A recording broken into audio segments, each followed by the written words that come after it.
Welcome back to the deep dive. If you've been following the world of fintech, you know SoFi has always been positioned as this ambitious For challenger. a long time, yeah. The narrative was about being a niche player, right? The student loan refinancer with big hopes. But 2025 felt like a definitive structural shift. A huge shift. This company didn't just grow, it transformed into a fully profitable, full-service financial powerhouse. So today we are diving into their Q3 2025 results and their strategy docs to figure out the exact mechanics of this massive acceleration. Right. And our mission today is to really cut through the hype and analyze the structural advantages that powered this leap. When Exactly. a company goes from being this, heavily invested disruptor to a consistently profitable institution, Right. they found a winning formula. Hmm. And I think we need to focus on two core components here. First, how their one-stop shop strategy, which they call the financial services productivity loop, actually captures and keeps customers. And second, the critical engine room. How their unique tech platform plus their bank charter lets them operate at a cost their competitors just can't match. And the numbers they dropped in Q3 2025, it's the sound of a company hitting critical mass. The scale is just It staggering. really is. SoFi hit a record 12.6 million total members. That's up 35% year over year. A huge jump. And those members aren't just signing up for one thing. They're at 18.6 million total products, up 36%. The growth is undeniable, but what really validates the model for the market, is the bottom line. They hit GAAP net income of $139.4 million in Q3. And that makes it, what, 8 straight quarters? 8 consecutive quarters of GAAP profitability. And for context, for you listening, when a digital institution can consistently deliver that, general accepted accounting principles and net income, it proves the model is viable, it's scalable, and it's legitimate. Right, in the eyes of regulators and Wall Street. Exactly. That sustained profitability with that kind of scale, that's why the stock climbed 70% in 2025. It's a huge validation.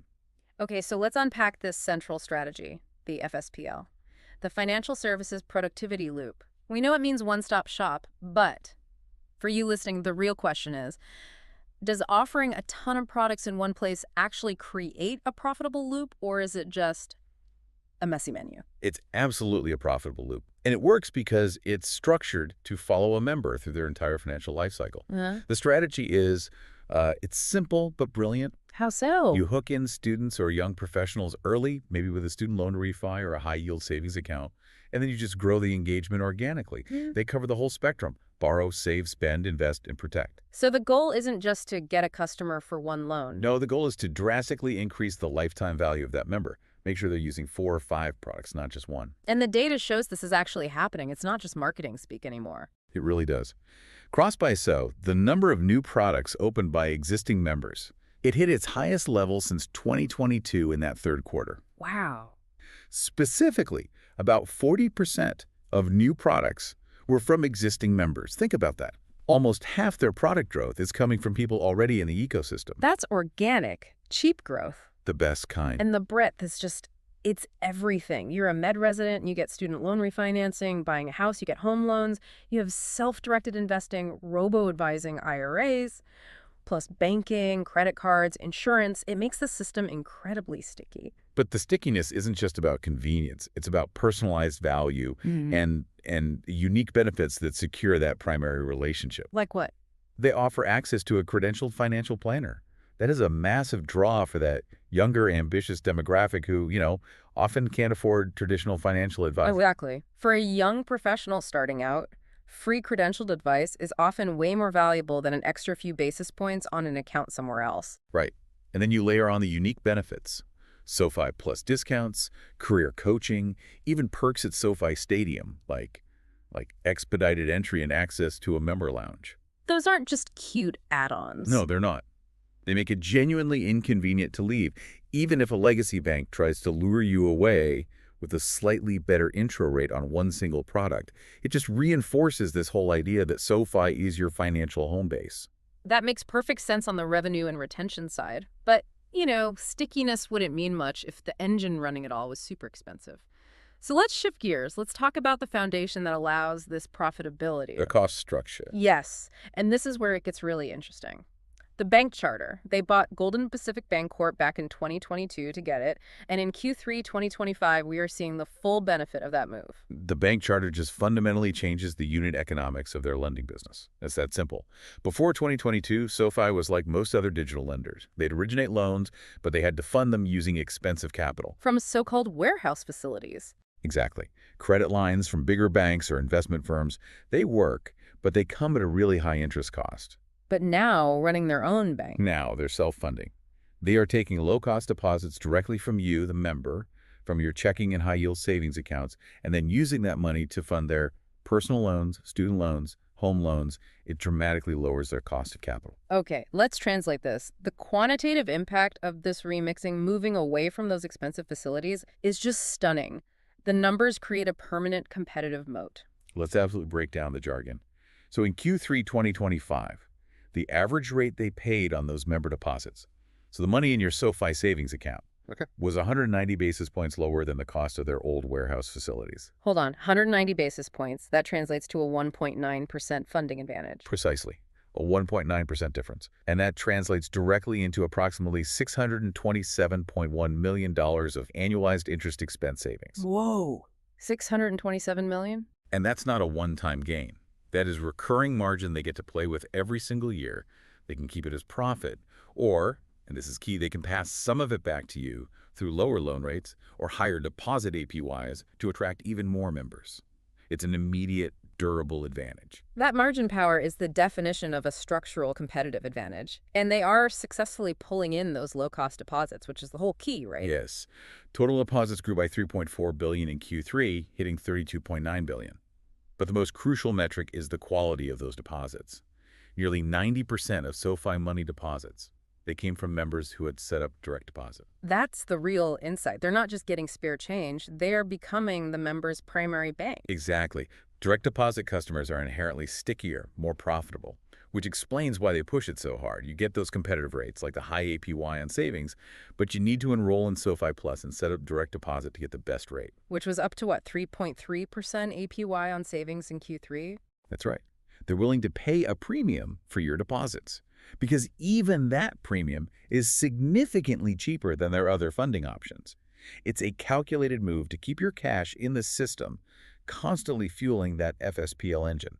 So we've got the strategy, the FSPL, we've got the funding advantage, the bank charter. Now let's talk about the underlying infrastructure, because none of this works without a best-in-class backend. And their long-term vision here is huge. They're talking about creating the AWS of fintech. This is where their vertical integration really shines. They looked at the market and realized they couldn't rely on existing, legacy core banking systems. Says they're too clunky, too old. Exactly. So they went out and acquired two key pieces, Galileo and Technisys. Galileo is the foundation, right? The platform is a service layer that connects to the outside world. That's it. Galileo provides the crucial account processing and payment platform. It handles things like authorization, card issuing, and it supports a massive 157.9 million enabled accounts globally.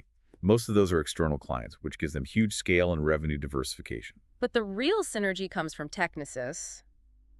Why was that, with its cyberbank platform, the missing piece to become the AWS of fintech? This is so critical. Traditional banks, they often run on what we call monolithic core systems.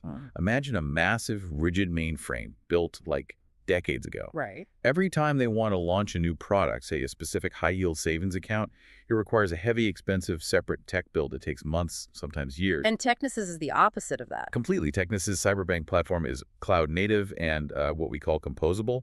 Think of it like Lego bricks. They can quickly snap together different functions, lending, deposits, investments, all onto a single core system. So they can build new products way faster and cheaper. At a fraction of the cost. And their internal goal isn't just to use Galileo for other clients. It's to migrate their own massive SoFi consumer business onto this integrated stack. So they're eating their own dog food, so to speak. Exactly.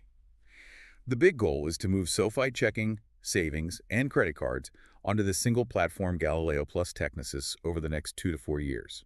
The migration is expected to create huge internal cost savings and let them launch new products faster than anyone. And they're selling the solution to others, too. Ah, right. That's the other side of it. They projected the Technisys acquisition would add a cumulative $500 to $800 million in revenue through the end of 2025 at very high margins. They are literally selling the picks and shovels while digging for gold with their own shovel. A powerful dual revenue stream, and you see that reinvestment of profit going right back into front-end innovation. Let's look forward a bit at the cutting-edge stuff they announced in Q3, specifically around AI and decentralized finance. Yeah, this expansion into high-tech tools is how they make sure the value proposition never gets stale. On the AI side, they launched the AI-powered Cash Coach tool. Which is more than just a budgeting app. Much more. It's designed to help members optimize their cash flow, identifying opportunities to move idle cash into their high-yield savings or investment accounts automatically. And how does that innovation tie back to the FSPL, that loop? It secures the primary relationship. If their AI is successfully managing your money better than you could on your own, you are never going to leave that checking account. And keeping that checking account is how they get the cheap deposits to fund the whole loop. They already have more AI innovations planned for 2026. And they're jumping back into the blockchain and crypto space, which they'd sort of paused while they focused on the bank. Recognize the need for low-cost transaction infrastructure. Yeah. So in Q3, they launched fast, low-cost international remittances using blockchain through SoFi Pay. This is a huge move into a market that's, well, it's dominated by expensive, slow, traditional services. A massive market. Huge. And on top of that, they're launching SoFi Crypto later in 2025, letting members buy, sell, and hold dozens of tokens right in the app. It makes them a true single point of entry for modern finance. They also expanded the investing platform itself. Absolutely. They mentioned new features like level 1 options and expanded access to alternative investments. That appeals to the more sophisticated investor who maybe started with a robo account 5 years ago and now wants more control. They're constantly upgrading the menu so nobody outgrows the platform. So what does this all mean when we put the pieces together? We have record profitability driven by this insane cost advantage from the bank charter. We have accelerating member growth tied to a really comprehensive strategy, the FSPL. And then this uniquely integrated, super efficient tech platform with Galileo and Technisys. It's a unified story. They're building 3 competitive moats all at the same time. It's the story of a company executing its vertical integration perfectly. I mean, the message from CEO Anthony Nato is clear. The goal is for SoFi to become a top 10 financial institution, and the core lending business is still strong. Personal loan net charge-offs hit their lowest level in over 2 years in Q3. That shows strong credit performance even with aggressive growth. They seem to have it all firing on all cylinders. Their ability to drive durable growth and strong returns, coupled with this ability to create products faster and fund them cheaper than anyone else, it positions them uniquely against both the big traditional banks and the other neobanks. It seems like they figured out how to use technology not just to disrupt, but to build a permanent structure. And that raises an important sort of provocative question for you, the listener, to think about. Does the scale and efficiency of their combined tech platform Galileo and Technisys fundamentally shift the entire competitive landscape? If they can create and launch new customized financial products faster and cheaper than anyone else, they're not just competing anymore, they're dictating the pace of the whole market. So what does it really take for a fintech to transition from just a clever disruptor to an enduring generational financial institution that sets the rules for the next decade?